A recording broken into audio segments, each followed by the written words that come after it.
IPL 19వ సీజన్లో Chennai super Kings వరుస విజయాలతో దూసుకుపోతోంది.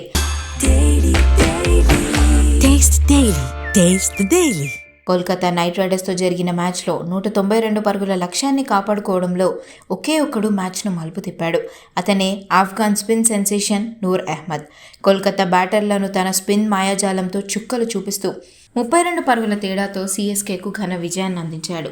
టాస్ ఓడి మొదట బ్యాటింగ్ చేసిన చెన్నై సంజు శాంసన్, డెవాల్డ్ బ్రేవిస్ మెరుపులతో 192 పరుగులకు చేరింది. చేజింగ్లో రహానే, రఘువంశీ నిలకడగా ఆడుతూ కేకేఆర్ను గెలిపించేలా కనిపించారు.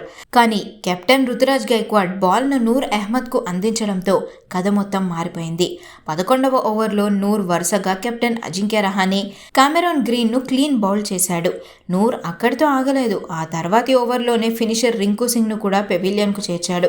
కేవలం 21 పరుగులిచ్చి 3 కీలక వికెట్లు తీసి కేకేఆర్ ప్లే ఆఫ్స్ ఆశలపై నీళ్లు చల్లాడు.